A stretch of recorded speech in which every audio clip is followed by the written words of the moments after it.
Folks, buckle up, because you're about to witness a firestorm of perhaps historic proportions, all of it focused on the search for a motive.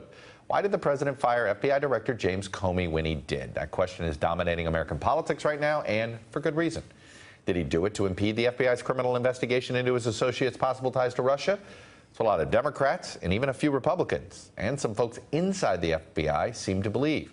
Or did he do it because Comey unfairly handled Hillary Clinton's email investigation, indicating a crisis of confidence in his leadership? That's what the Deputy Attorney General said, and President Trump and Attorney General Jeff Sessions agreed. So that's the question. Why did he do it? Today, the hunt for answers began, starting with the president himself. Mr. President, why did you fire Director Comey? Why did you fire Director Comey? Because he wasn't doing a good job, very simply. He was not doing a good job. And here's Vice President Mike Pence with our own Kristen Welker. Did the president fire Director Comey to impede the Russia investigation? Well, as you know very clearly, as has been stated repeatedly and the president has been told, he's not under investigation. Intelligence officials have said there's investigation into potential ties between campaign officials and Russian officials. That's not what this was about. The president took strong and decisive leadership here to put the safety and security of the American people first. Pence's argument that this had nothing to do with the FBI's investigation into Russia isn't cutting it on Capitol Hill. The firing comes as the White House repeatedly made it clear that they want this investigation to go away. You can talk all you want about Russia. It's all fake news. It's all fake news. Russia is fake news. This is fake news put out by the media. I've said it from the day that I got here until whatever, that there is no connection. You're going to have to take no for an answer with respect to whether or not there was collusion. My gosh, Tucker, when are they going to let that go? It's been going on for nearly a year. Frankly, it's kind of getting absurd. There's nothing there. We've heard that time and time again. It's time to move on, and frankly, it's time to focus on the things that the American people care about. Well, the firing comes as the Russia investigation may actually be heating up. A congressional official says Comey told Congress he was seeking additional resources to essentially expand the investigation. Now, a Department of Justice spokesperson says the story is, quote, entirely false.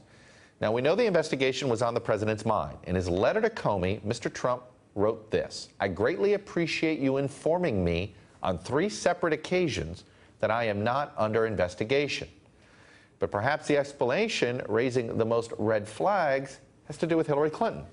The White House says Comey was fired in part because the DOJ said he released, quote, derogatory information about Hillary Clinton, and that he inappropriately handled that infamous October letter about emails found on Anthony Weiner's laptop. But both the Attorney General and the President praised Comey for that October surprise when they were simply senator and candidate.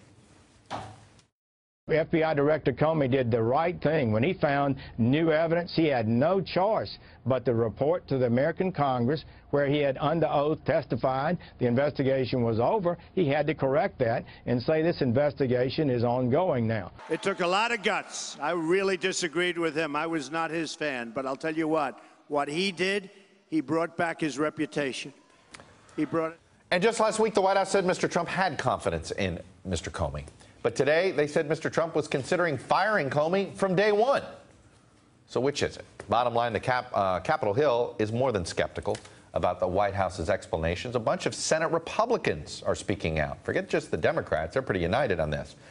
But Republicans are speaking out. John McCain says the White House's reasoning isn't sufficient. Jeff Flake said he can't find an acceptable rationale. Ben Sasse says the timing is troubling. So does Richard Burr. Bob Corker says it raises questions. Rob Portman wants a fuller explanation. By the way, people like John Boozman of Arkansas say they would like a better explanation. Senator Burr chairs the Senate Intelligence Committee. Both he and the top Democrat on the committee, Mark Warner, have invited Comey to testify next week as a private citizen in a closed session. Hey there, I'm Chris Hayes from MSNBC. Thanks for watching MSNBC on YouTube. If you want to keep up to date with the videos we're putting out, you can click subscribe just below me, or click over on this list to see lots of other great videos.